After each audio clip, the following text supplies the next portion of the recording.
boleh dibilang itu keputusan yang benar sekaligus salah bro. Karena ketika kita masuk di tahun 2007 itulah asal muasal kita hampir bangkrut bro. Titik terendah kita disitulah. Karena waktu kita masuk ke tahun 2007 itu, percaya nggak bro? Apa kata orang benar-benar terbukti bro.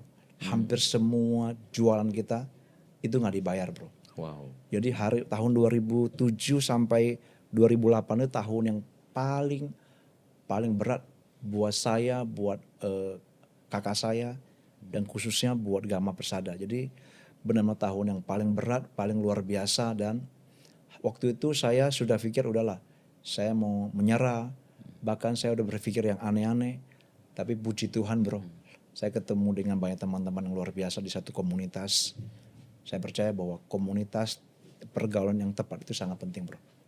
Karena utangnya besar, kita juga nggak punya aset, nggak punya apa-apa. Pastinya bro, itu nggak gampang bro. Jadi hari itu saya masih ingat kita dikirimin surat somasi dari ya boleh dibilang distributor kita, lewat pengacaranya, kita dikirimin mungkin bahasanya debt collector. Dan saat itu jujur bro, kita nggak punya backup, nggak punya aset, nggak punya apa-apa. Tapi puji Tuhan seperti kata saya tadi, saya diajak teman saya masuk komunitas yang benar, yang tepat lah. Disitulah, nah di saat kita lagi lemah itulah, saya yakin kita butuh orang buat tolong kita, buat angkat kita bro. Bahasanya kalau kita udah jatuh di jurang yang dalam, kita udah nggak punya kekuatan untuk kita naik lagi bro. Jadi saya lihat waktu itu ada teman-teman kita yang benar, yang baik itu, yang bantu saya. Nah bantu mereka gimana sih bro? Ya mereka bantu saya dalam doa. Mereka kasih kata-kata yang baik, mereka kasih kata-kata yang positif, ya kan? Dan saya yakin bahwa di saat itulah yang saya sangat-sangat butuh namanya doa bro. Ketika mereka sama-sama mendoakan saya bilang, wah ternyata di saat saya susah masih ada yang memperhatikan saya. Disitulah iman saya mulai bangkit bro. Saya tahu bahwa saya pasti bisa kalau saya mulai tahu bahwa saya mesti kembali kepada Tuhan. Itu bro. Oke, artinya komunitas ini tidak membantu secara finansial, tetapi justru melalui doa membuat seorang Bro Eri imannya kembali kuat lagi gitu ya. Nah, kemudian lalu nih setelah iman itu kuat, apa yang terjadi dengan bisnisnya Bro Eri? Ya, artinya bro, jadi ya doa dan juga saya tadi bilang bahwa ada supporting lah secara spirit bro. Ada dukungan, encouragement yang bagus banget dari teman-teman di dalam komunitas ini, sehingga membuat saya merasa bahwa wah mereka juga ngatin saya bahwa ayo kalau you punya masalah ayo hadapi masalah itu. Kalau you hadapi dan kita doakan dan kamu pegang Tuhan pasti ada solusinya. Dan benar bro, waktu itu saya ingat banget, saya udah putus asa, udah sepertinya nggak punya pengharapan lagi, saya udah lari dari masalah saya.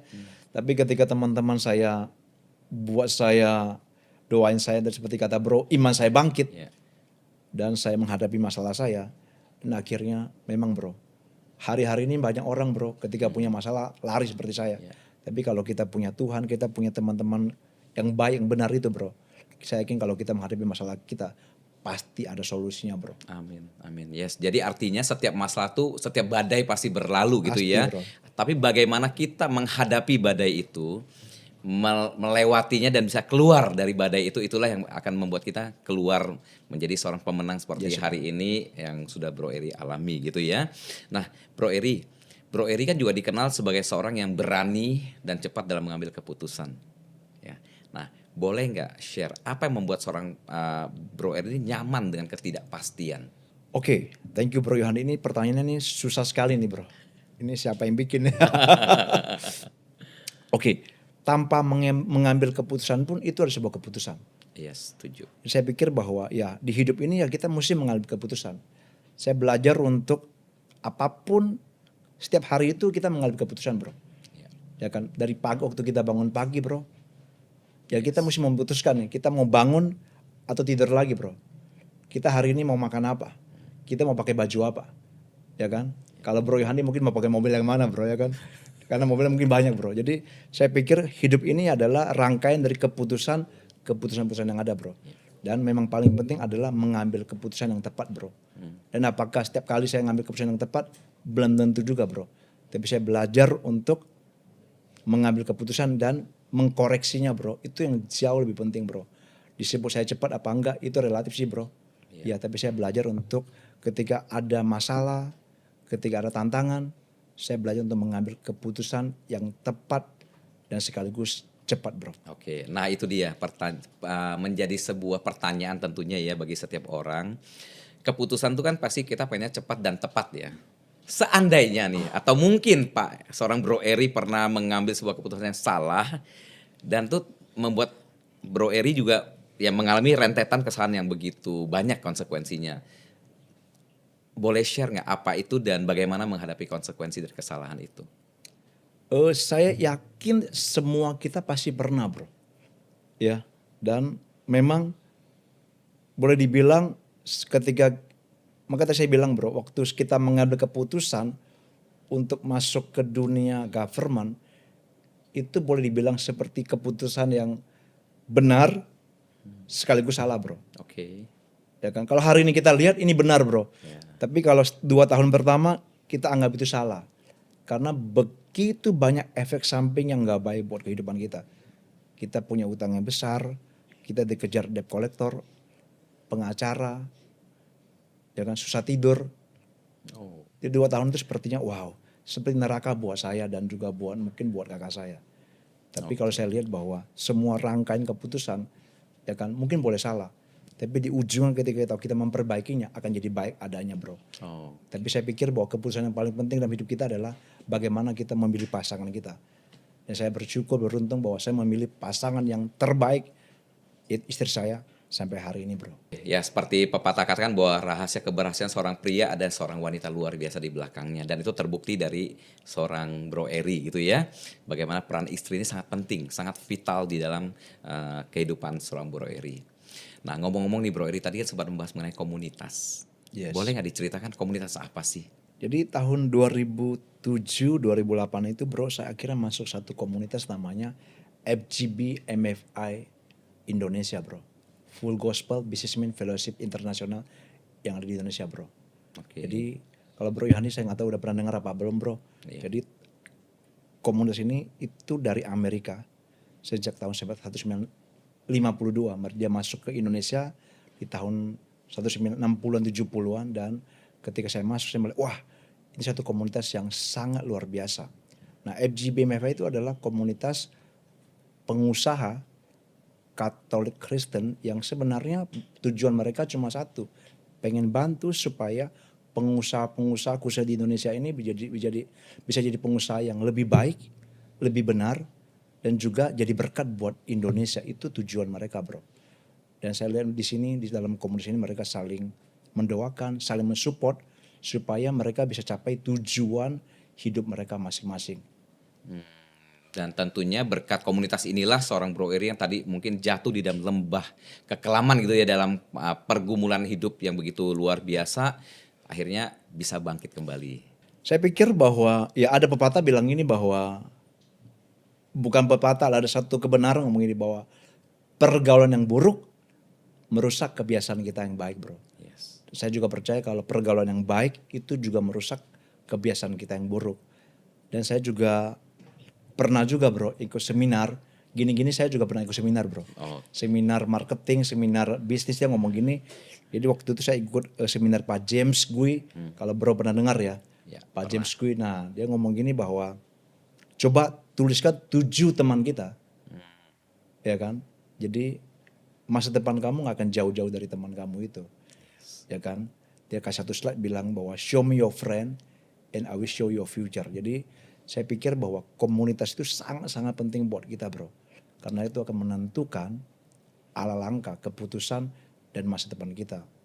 Itu bro. Wow, memang komunitas penting ya, betul ya. Lingkungan kita penting.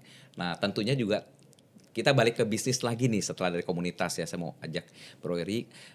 Gama Persada ini kan tentu adalah Bro Eri bekerja dengan tim.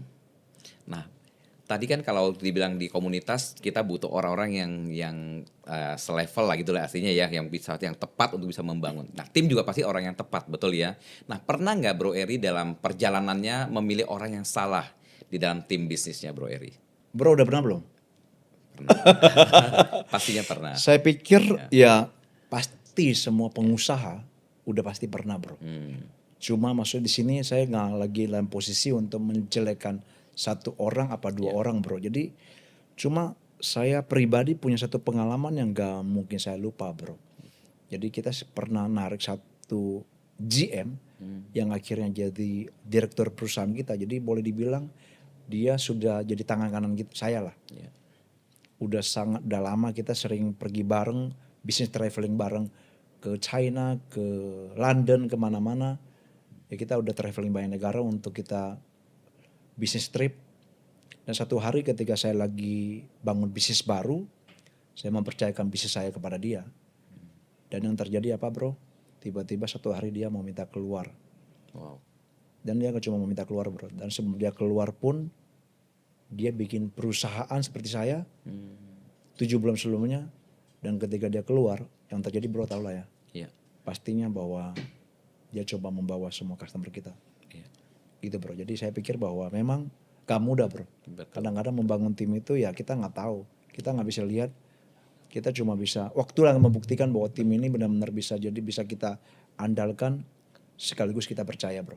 Yes, betul. Dan tentunya mencari orang yang bisa dipercaya itu tidak mudah. Pengalaman ini mungkin bukan hanya Bro Eri sih, banyak pengusaha lain juga Pasti, mengalami bro. hal yang sama Pasti, ya. pasti. Nah, tapi dalam konteks ini juga seorang Bro Eri nih bisa tahu lebih awal hal ini gitu ya. Apa yang akan Bro Eri lakukan terhadap orang seperti ini? Jujur bro, ini pertanyaan yang paling susah sih bro, karena kita nggak bisa meramal masa depan bro.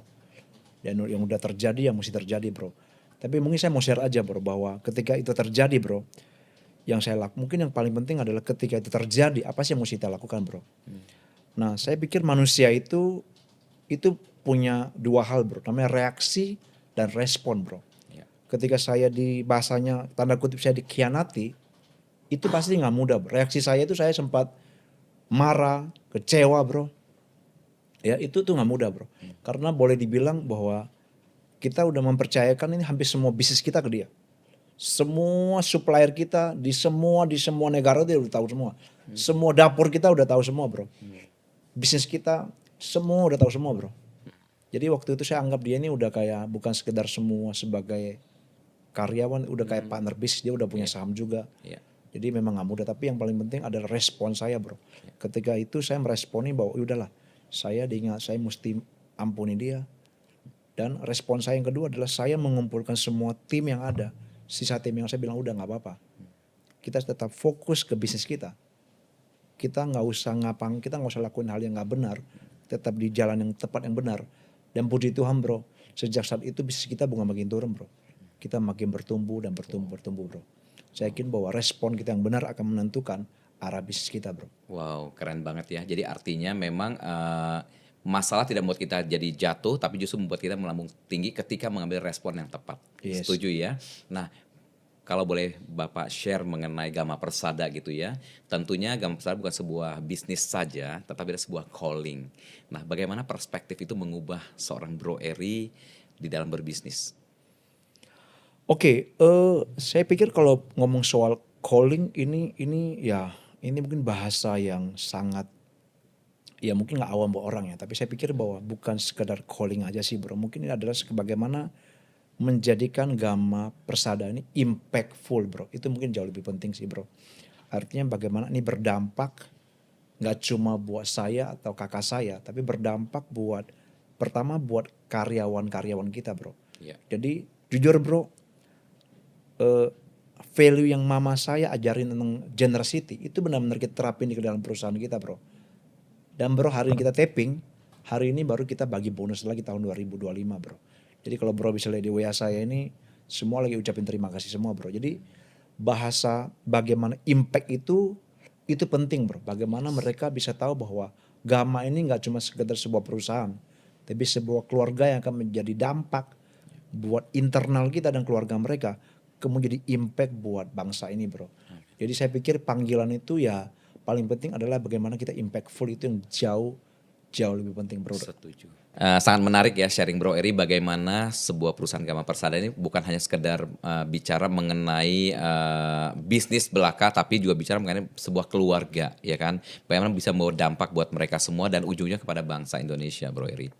Nah, Boleh share nggak bro, legacy seperti apa sih yang ingin Bro Eri teruskan kepada generasi berikutnya? Oke, mungkin yang pertama ada dua legacy sih bro yang saya mau coba benar-benar saya mau tinggalkan. Andai kata saya udah nggak ada bro. Ya, yang pertama adalah saya kepengen jadi dikenal sebagai bapak atau ayah yang terbaik buat anak-anak saya bro. Saya pikir itu yang sangat-sangat penting buat saya. Kalau bro lihat di IG saya bilang saya pengen jadi namanya ayah yang dibanggakan bro oleh anak-anak saya. Jadi saya pikir itu legacy yang sangat sangat vital, sangat penting buat saya sebagai seorang ayah atau sebagai seorang bapak. Itu yang pertama. Yang kedua, legacy yang saya mau juga tinggalkan adalah bagaimana saya bisa membangun, sekali lagi seperti yang saya bilang tadi bro, melahirkan lebih banyak lagi anak-anak muda di Indonesia ini. Saya pikir dua itu aja bro, itu yang saya mau tinggalkan dalam kehidupan saya. Wow, sangat luar biasa ya. Nah, sebelum kita menutup episode yang luar biasa ini Pak Erianto, kami ini ada di komunitas yang namanya Future Heroes. Jadi kita ada beberapa pertanyaan yang sudah masuk nih di dalam komunitas ini ya. Boleh kita luangkan waktu sebentar untuk membacakan pertanyaan itu ya. Lama juga nggak apa-apa bro. Nah Bro Eri, dia pertanyaan begini nih. Buat generasi muda yang ingin masuk ke dunia edutech atau teknologi pendidikan, apa satu hal yang benar-benar perlu mereka pahami sebelum terjun yang tidak akan mereka temukan di buku kuliah? Oke, sekarang ya bro ya, saya pikir yang mereka mesti benar-benar dalami namanya AI. AI. Zaman saya masuk ke edutech sama zaman anak muda sekarang, Gen Z milenial masuk ke edutech akan angle yang berbeda bro. Jadi AI ini akan merubah landscape pendidikan begitu luar biasa bro. Jadi saran saya buat anak muda, ayo dalamin AI, ya kan promnya lah, teknologinya lah, habis-habisan bro. Dan kalau mereka bisa pakai AI, benar-benar bahasa kita pemerataan pendidikan bro. Kita tahu kenapa kita pakai IT bro. Kenapa teknologi ini pendidikan itu penting. Karena kalau kita ngomong soal teknologi pendidikan, itu ngomong soal pemerataan pendidikan di Indonesia bro. Jadi yang paling penting kalau kita mau memajukan satu bangsa, pilar yang penting itu adalah pendidikan bro. Salah satu pilar bro, Yes. bukan satu-satunya pilar. Nah, dan kalau kita ngomong pendidikan bro, yang paling penting adalah pemerataan, sekali lagi pemerataan kualitas pendidikan. Gak cuma di kota besar, tapi sampai ke pelosok-pelosok pun kualitasnya itu mesti sama bro. Kalau kualitas itu berbeda, ya pastinya kita nggak bisa membangun satu bangsa. Yang dibangun ya cuma yang di kota-kota yang dapat pendidikan kualitas yang bagus saja bro. Selain kualitas itu ya, ketika kita punya kualitas pendidikan atau materi yang sama, nah faktor yang kedua yang kita mesti bangun adalah guru dan fasilitasnya bro. Yes. Saya pikir kalau kita bisa lakukan itu lewat teknologi khususnya di AI, ini akan sangat luar biasa. Oke, sangat menarik sekali ya Pak ya. Jadi ternyata memang AI ini adalah salah satu pilar penting gitu ya untuk generasi mendatang. Nah Bro Eri kalau boleh share ya, merekomendasi satu kebiasaan rohani harian gitu ya. Apa yang Bapak lakukan setiap hari yang Bapak rekomendasikan yang sangat mempengaruhi dalam Bapak memimpin organisasi?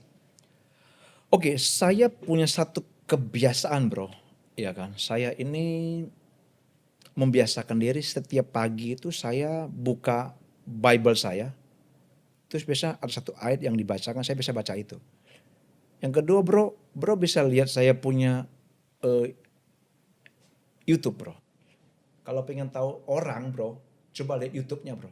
Apa yang dia tonton bro, ya kan. Coba lihat itu bro, isinya apa bro. Jadi kalau bro lihat history saya bro. History YouTube ya, oke. Itu rata-rata kalau bro bisa lihat bro. Hampir rata-rata itu pasti tentang message rohani, ya kan, tentang motivasi. Jadi saya pikir bahwa dua kebiasaan itu kalau saya lagi mandi, saya lagi gosok gigi, saya akan setel bro. Semua yang bisa membangun kehidupan saya di pagi hari. Dan saya pikir bahwa pagi hari itu kebiasaan membangun diri secara rohani, secara mental, itu sangat amat penting buat kita, khususnya anak-anak muda. Itu Bro Yohandi. Ya, sangat menarik ya. Kita mulai dari masa kecil sampai seorang Bro Eri ada hari ini dengan kisah jatuh bangunnya. Karena saya bisa minta satu pesan utama nih gitu ya. Apa yang Bapak ingin tinggalkan atau Bro Eri ingin berikan kepada para penonton CEO Forum pada hari ini? Oke, saya cuma punya mungkin satu kalimat aja ke anak muda. Jangan percaya yang instan. Percayalah kepada proses. Nah, kata proses ini bro, ini adalah segala-galanya. Kalau kita mau sukses, kalau kita mau mencapai mimpi kita, Ya. kita butuh namanya proses. Gak ada yang instan. Sekali lagi gak ada yang instan. Hidup ini adalah bagian dari proses kerja keras, doa, kerja keras, hidup dalam komunitas, andalkan Tuhan. Itu bro. Amin, wah luar biasa ya. Keren banget Bro Eri untuk hari ini. Terus terang itulah yang membuat kami melihat bahwa CEO Forum Future Heroes ini harus selalu ada, karena akan selalu menginspirasi buat setiap yang menonton episode kali ini, dan teruslah menginspirasi banyak orang, Pak Eri, membawa dampak buat banyak orang. Dan untuk Anda yang mendengarkan dan menonton hari ini, kalau ada satu hal dari percakapan ini yang berbicara ke hati Anda, jangan simpan sendiri. Bagikan ke satu orang yang mungkin sedang di titik di mana Pak Erianto pernah berada, karena mungkin itulah alasan Anda mendengarkan episode hari ini.